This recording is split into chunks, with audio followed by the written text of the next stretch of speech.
Spider-Man No Way Home is directed by Jon Watts, starring Tom Holland, Zendaya, Jacob Batalon, Alfred Molina, Willem Dafoe, Marissa Tomei, Jon Favreau, and other people that show up. This movie has been highly anticipated, intensely speculated about. Various YouTube videos, articles from Screen Rant, Cinema Blend, comicbookmovie.com, Variety, and the like, trying to analyze frame by frame in each trailer what's going on and who's showing up and whether or not certain people will come into the picture. As for me, as you know, being a longtime Spider-Man fan, this was so high on my list, even though I have not been a huge fan of the Tom Holland solo movies as of late. Even though back in the day I did praise Homecoming a good deal. Looking back on it, it was pretty light. I found it to be very surface level fluff, except for Peter's arc trying to prove himself as an Avenger, or the reveal of Michael Keaton being the Vulture related to a certain person. If you haven't seen the movie, I won't give it away. Far From Home, watch my video on it if you want to know my full thoughts. All the rumors that have been flying around that previous Spider-Man actors were going to show up in this movie as like a live-action multiverse of sorts, hype does not quite cover what I was feeling going into this, and I'm sure you could say the same thing for a lot of people. So unfortunately, I have to put in the spoiler warning for those who want to see the movie. I am giving you the warning because unfortunately, a lot of people have gone out of their way to leak the plot and certain plot points, trying to ruin it for other people because they want to know what's going to go down. If they want to know for themselves, okay, fine. But sometimes people want to be surprised. So I'm giving you guys the warning. If you have not watched this yet, you got about 5 seconds. 5, 4, 3, 2, 1. Now, shall we begin? I'm going to try to cover as much as I can because there's a whole lot that you can unpack from this. And various YouTube channels like Screen Crush, New Rockstars, and other YouTubers out there can cover this in full detail. I probably won't be able to. Maybe in certain videos down the line as time goes on. This is pretty much my overall verdict / reaction, and you could say in some ways first impressions, because usually I know how I feel the first time I see a movie. Sometimes there are exceptions. I pretty much knew from the moment that the movie ended how I felt about it. As I said, I haven't really been a huge fan of the Tom Holland Spider-Man. I felt like it was very light and fluffy and just very surface level stuff, especially in regards to the romance between Peter and MJ, Michelle Jones. Wasn't a huge fan of that romance in Far From Home. I'd like more emotional weight to my Spider-Man movies. We've seen that in the first 2 films and to a point in the third one. And they tried to do that in the first Amazing Spider-Man, and the second Amazing Spider-Man didn't really get there. Into the Spider-Verse, as far as animation's concerned, that at least understood the emotional depth of the character. There was a lot of promises that were going into this movie based on the trailers and some promotion from the movie, and I don't think it's really a big surprise if you've seen this. Various people do show up.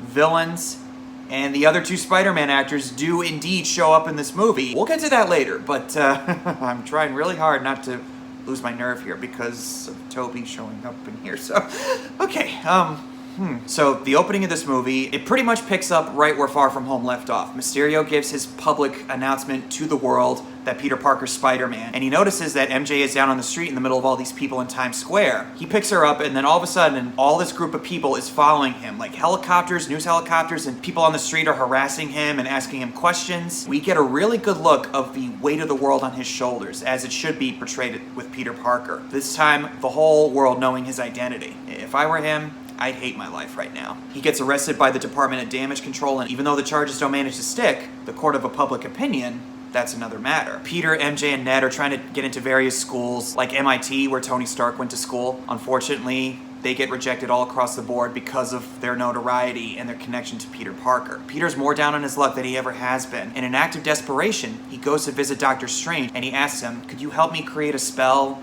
that would help people forget that I'm Spider-Man? And what I like is that Peter could easily do this for a selfish reason, and maybe you could argue that it is a selfish reason of sorts, so that way he can get into school. But no, he shows that he wants to help other people. He wants to take this weight off of his family and friends' shoulders. And as we see in the movie, we get a wide variety of reactions from the public. Like the one teacher in the detention hall thinks that Peter killed Mysterio, and the other 2 teachers, they're just sucking up to Peter since they see him as a heroic figure as Spider-Man, where some of the obnoxious humor comes in from the previous 2 films. But thankfully, the movie doesn't rely on it so much and focuses more on the emotional center of it all, which I really gratefully appreciated. And by the way, Aunt May is not treated like a sex object, which I feel like that's why they chose Marissa Tomei because people got tired of Aunt May being portrayed as an old lady and they wanted to ogle over the fact of how hot she is, which I thought was honestly pretty sexist in my book. This one, they completely throw all of that out the window and they treat her like a person, which is how it should have been done from the beginning. But anyway,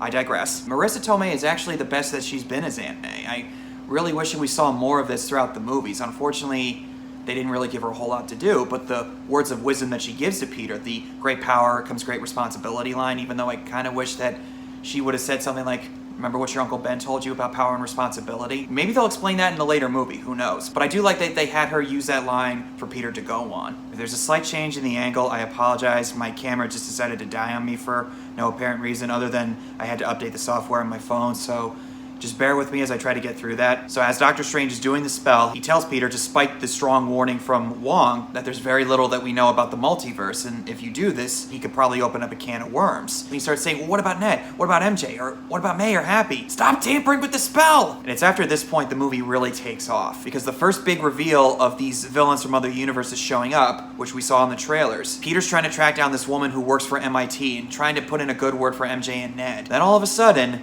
Alfred Molina, as Dr. Otto Octavius, shows up, thinking that Tom Holland's Peter Parker is his Peter Parker, Tobey Maguire's Peter Parker. And the fight between him and Tom Holland's Spider-Man is probably among the best Spider-Man fight scenes that we've had in a long time. To see Otto Octavius, Alfred Molina, duking it out with Tom Holland, that is something that I never thought I would get to see. And I'll probably be saying that a lot about him and the other actors, like Willem Dafoe, who shows up in this scene as well, in the Green Goblin costume and the helmet. And it leads to a really funny gag when Otto Octavius' tentacles meld with Peter's suit and the nanotech absorbs itself onto the tentacles, causing him to become more powerful, but then all of a sudden he realizes that he can't move his arms because Peter is able to control them. It could easily come off as really silly and stupid, but it adds a lot of legit humor also. Otto is then locked up in a cage along with the Lizard from the first Amazing Spider-Man, played by Rhys Ifans, and Peter then discovers that him tampering with Strange's spell caused the multiverse to open up and all these different villains are coming into their universe, which could lead to a big amount of trouble heading their way. So Strange tasks Peter, Ned, and MJ to find the rest of the bad guys from the different universes. They inevitably come into contact with Electro, played by Jamie Foxx, and Sandman, with Thomas Hayden Church returning in the role. The fact that we're seeing these guys return to the parts that they played years prior, that is so surreal. Even though the Lizard doesn't really get that much focus character-wise, unfortunately, which is a big problem that I had with him in the first Amazing Spider-Man, he was used much better here than he was in his previous movie. The same thing with Electro, even though we don't exactly know why he has that new body, because if you remember the way he looked in the second Amazing Spider-Man, let's just agree that portrayal of that character was a mistake, okay? Let's just agree on that and move on. This movie, they handle him better, which I have to say, the fact that this movie takes what didn't work in the Amazing Spider-Man movies and does them better here, making those movies a little bit more legit in hindsight, that's actually a pretty humongous compliment. It's the Star Wars prequel trilogy syndrome. The prequels aren't really that amazing, although Revenge of the Sith I don't think is that bad. The Clone Wars TV show, I have yet to see that, so please don't kill me. I'm going to get to that eventually. Apparently, that show made the prequels in hindsight look a lot better because of the expansion on the lore of their stories, and it made people want to go back and watch the prequels in light of what they saw in the Clone Wars. So in a way, this kind of makes me want to go revisit the Amazing Spider-Man movies. I might not feel that much different, but the fact that they do them better here, I gotta give the filmmakers a round of applause for that. That's pretty impressive. And Alfred Molina, once again, is just so great as Otto Octavius. They explain in the movie that Otto was warped into this reality right when he gets Peter by the throat with his tentacle, and he doesn't remember drowning the tritium into the East River, so he thinks that Spider-Man sabotaged his machine, which is why he was so hostile towards Tom Holland's Spider-Man. Norman Osborn was warped into this reality before, I assume, he got impaled by the glider in the first Spider-Man movie. Norman smashes the Goblin mask and walks away, but the voice is still going on laughing, telling us, the audience, that, destroying the mask didn't do anything. It's what's in here and in here, Norman. Destroying the Goblin mask, I have a feeling, was a response to the fans. Yeah, we know how stupid you think this costume looks, so we're gonna get rid of it right off the bat. I personally didn't mind the mask that much. Is it stupid looking? Yeah, perhaps, but I was okay with it. But we got to see Dafoe actually act and contort his face a lot more than we did when he was in the Goblin costume in the first movie. Willem Dafoe, it's like he never left. And it was the Norman Osborn that we all remember. He wasn't just doing it just to spout out some famous lines, which he does in this movie, like the whole "I'm something of a scientist myself." But when we first see him in the feast center where Aunt May is running it, she sees him as like some kind of a homeless guy who doesn't really remember who he is, saying Oscorp doesn't exist here. Somebody's living in my home and my son. For a brief second, I actually felt so bad for Norman, even though I knew at some point he was going to turn evil again. For that brief second, I actually felt for Norman Osborn. The amount of credibility that he brings to this, especially in the MCU with all these other actors that have come before in previous MCU projects, the legitimacy has just gone even higher. After the insistence of May, Peter decides to bring him back to Doctor Strange's house to help him. Strange shares his conclusion and his discovery that all these guys die fighting Spider-Man, and that's their destiny in their own respective universes. Peter feels that he has a responsibility to help them and to cure them. Strange is like, no. You can't tamper with this. If you do this, you're going to destroy all fabric of space and time. And as you saw in the trailer, he and Doctor Strange get into a battle where we see a very trippy sequence that is very reminiscent of not only from the first Doctor Strange, but also from Inception, where the city skylines go on top of each other and they go onto that subway train which multiplies into a circle. Peter's astral spirit is pushed out of his body, except Peter is able to bring himself back into his own body, probably due to the heightened awareness of his spider sense, and much to Strange's amazement and confusion. Don't underestimate the wall crawler. Based on the patterns that Doctor Strange is forming, Peter's able to use basic geometry in order to defeat him and hog tie him into a web of sorts and to try to come up with a cure to help these people. Peter and Norman are able to come up with a new inhibitor chip in order to get rid of the darkness inside of Otto Octavius. Although it's pretty clear that something's gonna go down, because the way Max Dillon is acting, he seems to really like that power. And it kind of gets to Flint Marko a little bit, who's not really trustworthy, and all he wants to do is get back to his daughter. And the Lizard is locked up in a truck outside the building with Jonah Jameson hanging around outside trying to get incriminating evidence against Spider-Man, which,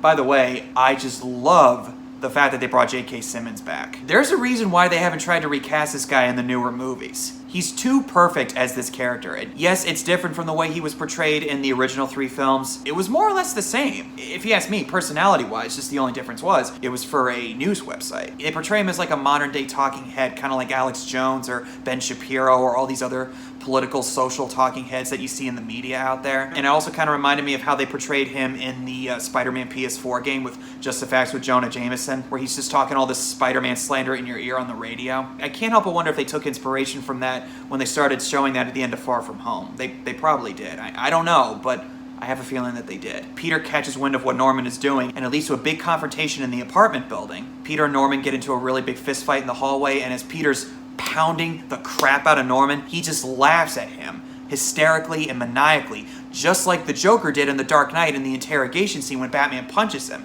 Your friend the district attorney, or his blushing bride-to-be.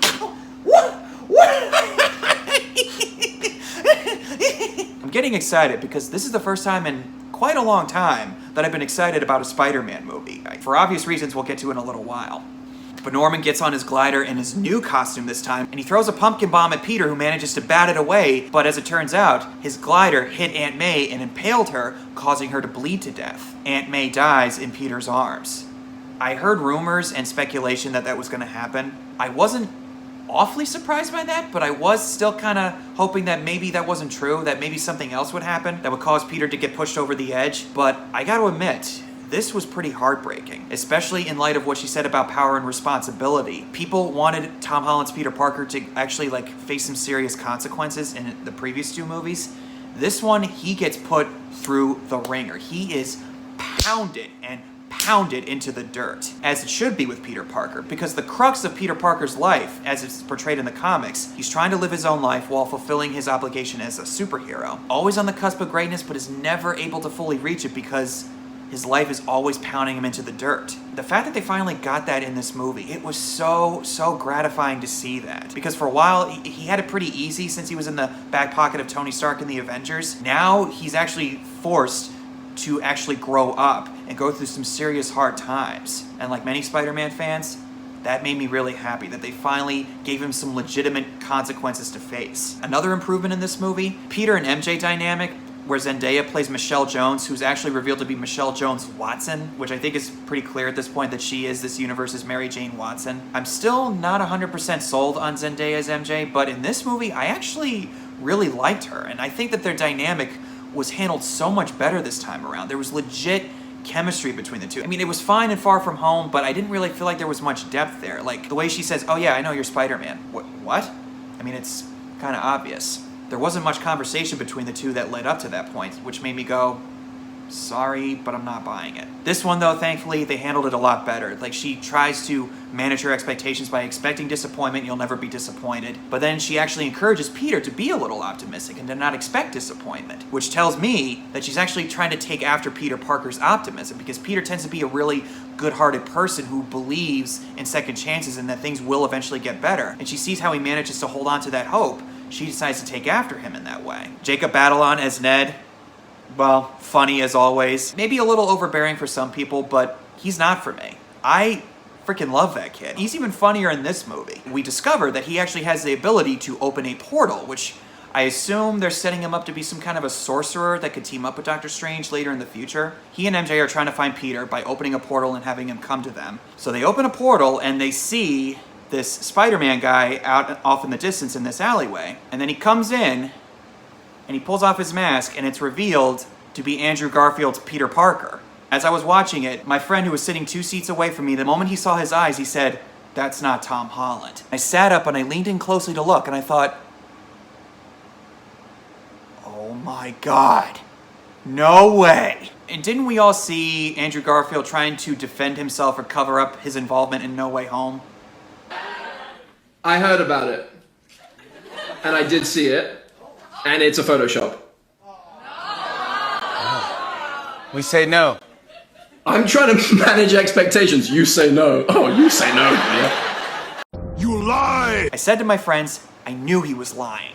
I knew it! I get it, he had to fill a contractual obligation, but still. Even I was thinking, are you sure you're not in this movie, dude?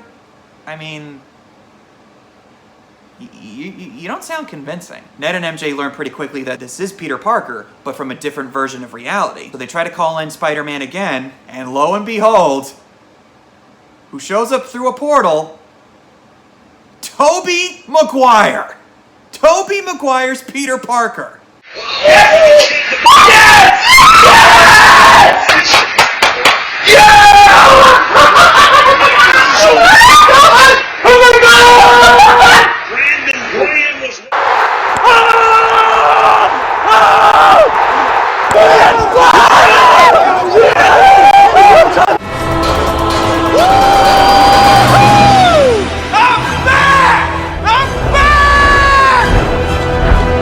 Yes! Yes! I have been envisioning this for 14 years, since Spider-Man 3. When they were trying to make Spider-Man 4, it never came to fruition, as we all know. There was all kinds of possibilities that Tobey Maguire could show up in the MCU in some capacity. Maybe as Uncle Ben, or maybe he could come back as his own version of Peter Parker. I am still, like, stunned. Not surprised in a way, but at the same time, I was so happy. I was so happy to see Tobey Maguire come back one more time. If this is the last time we'll see him as Spider-Man, you ain't gonna hear no complaining from me. But if they decide to make Spider-Man 4 in light of this, Sony, Marvel, please make this happen. Tobey is my Spider-Man. I know people like Andrew Garfield or Tom Holland more. That's totally fine with me. Tobey is the OG Spider-Man. He was the Spider-Man for my generation. The fact that they brought him back and he was actually willing to return, that just means the world to me. That was...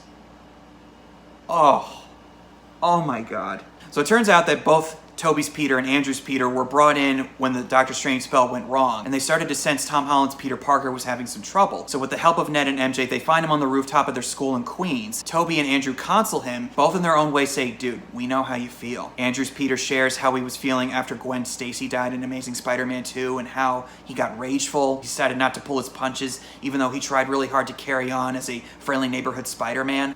I can't believe I'm actually saying this. Andrew Garfield is not my favorite Spider-Man. I made it pretty clear in previous videos, and he still isn't my favorite, but he was better in this movie than he was in his own solo movies. And from that scene where he shares just how he was feeling after Gwen's death, I was actually thinking to myself, hold on, am I actually feeling for Andrew Garfield's Peter Parker? What's going on here? What world do I live in? And he also gets to rectify his mistake for not saving Gwen by saving Zendaya's MJ when she falls off of the Statue of Liberty scaffolding. Tom's Peter tries to catch him, but the Goblin intercepts him. Andrew's Peter just rushes over to save her and catches her in his arms instead of trying to use the web like he used on Gwen. I have to say, I'm still not a big fan of Andrew Garfield's Spider-Man. I'm not 100% sold on him, but I don't have as much of a problem with him now like I did before. Hey, you know, sometimes opinions can change. Your perspective changes as you get older. It shouldn't be that shocking. Unfortunately, I'm not seeing that many people talk about Tobey Maguire's return because a lot of people just absolutely fawn over Andrew Garfield and even Tom Holland, which everybody has their preference. I get it. And I'm biased, obviously, as you know. Tobey's my Spider-Man. But I love that they portrayed him as a more serious and very level-headed Spider-Man. He shares with Peter how he felt about Uncle Ben's death when he tracked down the guy who he thought did it. There's that question of, did he kill that guy or did he not? Because I think in a way he did, but at the same time, the guy fell out the window on his own because he got a little freaked out by the way Spider-Man twisted his arm. So I guess you could say in a way maybe he did, but I don't think he really did.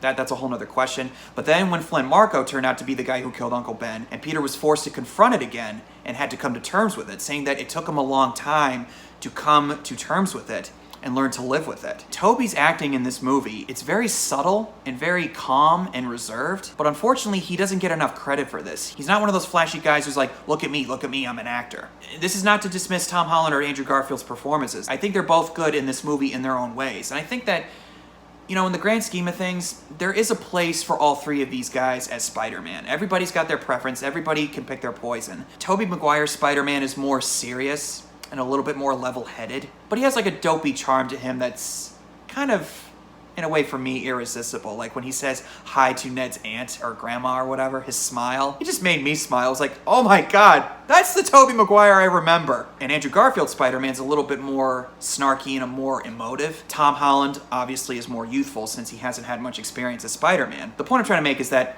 they all have their place. They just portray Peter Parker in their own ways. Everybody brings something different to the character. Like with Spider-Man, with Batman, or with Superman, everybody has their own style. There's no really right or wrong way in the long run. People say that Andrew Garfield's their Spider-Man. Some people say it's Tom Holland.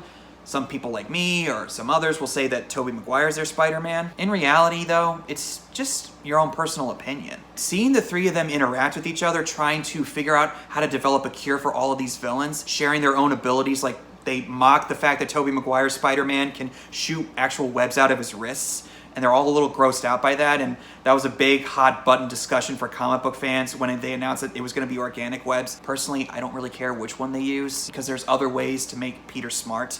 You don't have to give him mechanical web shooters necessarily. They do show that Tobey's Peter Parker is smart in his own way, not just in this movie, but in the other three movies that he was in. And seeing them banter back and forth with each other, trying to figure out, like, what to do and little details about their personal lives, and hearing Tobey's Peter talking to Andrew's Peter about how he and Mary Jane, they were able to make it work together after a while in the years since Spider-Man 3. I kind of wish that we saw Kirsten Dunst, but I think that would have been a little bit too much to pack into the movie. It was nice to know that, it's from the sound of it at least, that they were actually doing a lot better, because the way Spider-Man 3 ended, it wasn't exactly clear if it was going to be okay between the two, but I feel like it was a good first step in the right direction for them. At least that's how I saw it. And in a way, Andrew Garfield's Peter Parker saw some kind of hope and solace in Tobey's reassurances in that way. Also, when they're on the scaffolding and Andrew manages to set Tobey's Peter's back, which is an obvious nod to Peter going, my back! My back! They're all talking about the different types of villains that they fought over the years, like the craziest villains that they fought. Tom talks about Thanos. Tobey talks about Venom. I fought an alien with black goo once. Andrew's Peter says, I'm lame. I just fought a big rhino suit. And Tobey's Peter Parker said, whoa. Stop with the negative self-talk. You're not lame. You're amazing. He's like that good, supportive, positive talking older brother that we all need. It was a very meta type of reference. Like these little things that they say to each other. It was like a little wink to the fans who talked about this kind of stuff, about who was better and what they didn't like about each portrayal. And seeing Andrew Garfield like leaning from that scaffolding, as I looked at that picture that leaked out a few months prior, I saw the picture, I thought it was doctored and fake. I thought, okay, I don't believe that. But when that shot was basically recreated, I thought, you lying SOB. And then when things start to go down, all the villains show up. Tobey, Andrew, and Peter get off on a really rough footing, not really knowing how to work together. Tobey and Andrew especially are used to fighting on their own. Tom's Peter, who has experience fighting with the Avengers. Oh, great! What's the Avengers? Oh, it's like a band? Like a rock band? No, it's a team of superheroes. How is this helping? I love seeing the interaction between these three. It was perfect. And inevitably they managed to figure out how to maneuver against these guys and try to web them up or get them the cures. And then we get that shot that we all saw in the trailer where Lizard's head goes in a certain direction after getting hit from nothing. When I saw that shot, I thought, I knew it. I knew they were lying. They all said it was debris. That's not debris. Debris doesn't go up. It does not go up. They all managed to give him the cure. Andrews Peter cures Max Dillon. Once he sees Andrews Peter without his mask on, there's an obvious Miles Morales reference. And as we all remember from Far From Home, Donald Glover's character, Aaron Davis, says, hey, I don't want those weapons out there. I got a nephew who lives in that neighborhood. It's pretty clear, even back then, that they were setting up Miles Morales. And there was rumors that he was going to be in this movie, and I was saying, I don't think so. Well, maybe like a small cameo in a mid-credit scene or something. Inevitably, he's going to turn up. Let's just wait and see. Oh, and I think I'm gonna go out on a limb here and say this. This is probably my favorite moment in this movie. When Otto Octavius gets the new arc reactor that was used from Stark Industries, he says, "Power of the sun." And Toby's Peter comes up and says, "In the palm of your hand." The exchange between the two, oh my God, it was beautiful. It's good to see you, dear boy. It's good to see you too. You're all grown up. How are you? Trying to do better. Oh my God, I just remembered. On the rooftop scene, when all three of them are talking, when they find out that Aunt May died, Tom starts to say, "With great power," and Toby finishes it with saying, "There comes great responsibility." I freaked out, like, ah! Oh God, he said it! He said it! I realize that I'm fanboying out here. There's a lot to talk about here, but I'm getting excited. I can't help it. And that's another thing. The fan service, as people have talked about, it could have easily come off as like a use to keep the movie afloat, and I've heard other people use that for other films, and unfortunately, some films have done that in the past. It's a little trend that has been going on since 2015 with Star Wars Episode 7. Like, the original characters or certain imagery and lines are brought back in order to make the fans go, "Oh, yeah, I remember that." But the difference was, in Force Awakens, and I think to a certain degree in The Last Jedi, and for the most part in my book, Rise of Skywalker, and in other films like Ghostbusters Afterlife, and Avengers Endgame, which is probably among the best in this category, along with this one, they use fan service appropriately. It's not done just to be a wink at the camera for the fans, because there is a solid foundation underneath here. They're all trying to accomplish something. And those little lines and references to the other films, that's like a Christmas bonus for the fans. And none of the returning actors are phoning it in. They could have easily shown up and just do like what Bruce Willis usually does in his movies as of late. They could have just gone through the motions and just got their paycheck and went home. No, they actually gave it 110%. Tobey Maguire, Andrew Garfield, Jamie Foxx, Willem Dafoe, Alfred Molina, Thomas Hayden Church, Rhys Ifans, they all brought their A game to the table, and they do not hold back in any sense of the word. I gotta give these guys a round of applause for not phoning this in at all. They looked like they were having a great time. There's obviously gonna be some gossip about certain actors acting like divas and everything, or being too difficult to work with.